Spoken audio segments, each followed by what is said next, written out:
జనసేన అధినేత పవన్ కళ్యాణ్ రాజకీయంగా దోసుకుపోతున్నారు. వచ్చే ఎన్నికల్లో గెలిపే లక్ష్యంగా అడుగులు వేస్తున్నారు. అందుకు అనుగుణంగా కార్యాచరణ ఈ ఏడాదిలో దాదాపు పూర్తి చేశారు.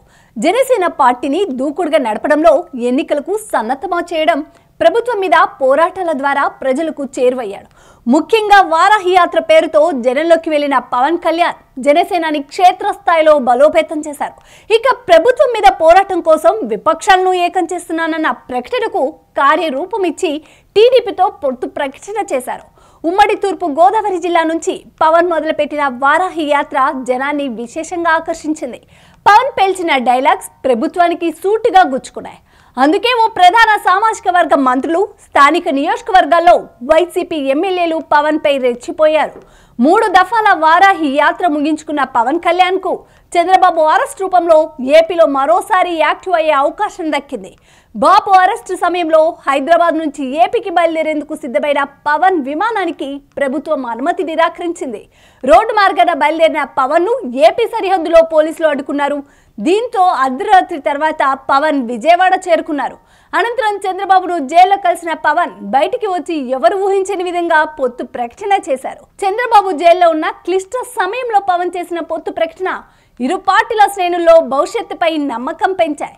ఆ తర్వాత ఇరు పార్టీల సమన్వయ కమిటీలు, భేటీలు, జనసేన మీటింగ్స్ తరచూ నిర్వహించడం ద్వారా ఎన్నికలకు వారిని సిద్ధం చేసేందుకు పవన్ ప్రయత్నిస్తున్నారు. అయితే చంద్రబాబు అరెస్టు ఘటన మాత్రం పవన్ కళ్యాణ్ రాజకీయ పరివర్తనను చాటి చెప్పింది. ముఖ్యంగా సీఎం అయ్యే అవకాశం ఉందన్న చర్చను ప్రజల్లోకి తీసుకెళ్లింది. అయితే అందుకు తగ్గట్టుగా క్షేత్రస్థాయిలో పరిణామాలన్నీ మార్చుకోవడంలో జనసేన కాస్త నెమ్మదిగా సాగింది. అయితే ఎన్నికలకి సమయం సమీపిస్తుండటంతో జనసేన జోష్ పెంచింది. ప్రజా పోరాటాల ద్వారా పార్టీని బలోపేతం చేసే ప్రయత్నం చేస్తుంది. ఇందులో భాగంగా విశాఖలో టైక్యూన్ కూడలి నుంచి వీఐపీ రోడ్డు వైపు వెళ్లే మార్గాన్ని మూసివేయడంపై జనసేన ఆధ్వర్యంలో ఆ పార్టీ నేతలు, కార్యకర్తలు ఆందోళనకు దిగారు. ఈ సమయంలో వారికి మద్దతుగా నాదెళ్ల మనోహర్ ఆందోళనకి దిగారు. దీంతో ఆయన పోలీసులు అరెస్ట్ చేసి స్టేషన్ కు తరలించారు. నాదెళ్ల మనోహర్ అరెస్టుపై జనసేన పార్టీ అధినేత పవన్ కళ్యాణ్ ధీటుగా స్పందించారు. విశాఖలోని టైక్యూన్ జంక్షన్ వద్ద రోడ్డును తెరవాలని కోరితే అరెస్ట్ చేస్తారని ప్రశ్నించారు. ఆయన అరెస్ట్ అప్రజాస్వామికమని, పార్టీ శ్రేణులపై పోలీసులు వ్యవహరించిన తీరు సరైంది కాదని అన్నారు. ఈ సందర్భంగా పోలీసులకు అల్టిమేటం జారీ చేశారు. ఇలాగే పలు ప్రజా సమస్యలపై పోరాటానికి సమాయత్తమవుతున్నారు. అలాగే వచ్చే ఎన్నికల్లో జనసేన 40కి పైగా స్థానాల్లో పోటీ చేయడానికి సిద్ధమవుతుంది. అందుకోసం బలమైన అభ్యర్థులను సిద్ధం చేస్తుంది. త్వరలో జనసేనలోకి భారీగా చేరుకులను ప్రోత్సహిస్తుంది. ఇప్పటికే పలువురు నేతలు చేరికలకు సిద్ధంగా ఉన్న ఆచితూచి అడుగులు వేస్తుంది. సంక్రాంతి తర్వాత చేరుకులను మొదలుపెట్టి తాము పోటీ చేసే స్థానాలకు సంబంధించిన క్లారిటీ తీసుకొని గెలుపు గుర్రాలను రెడీ చేయడానికి సమాయత్తమవుతుంది.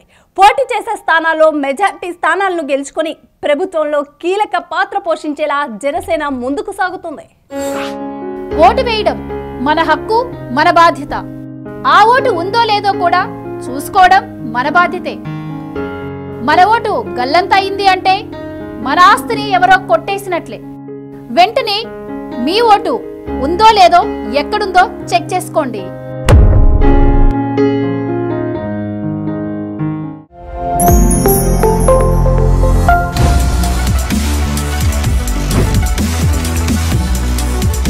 ఈ వీడియో కనుక మీకు నచ్చినట్టయితే లైక్ చేయండి, షేర్ చేయండి, సబ్స్క్రైబ్ చేయండి. అలాగే పక్కనే ఉన్న బెల్ ఐకాన్ని క్లిక్ చేయండి.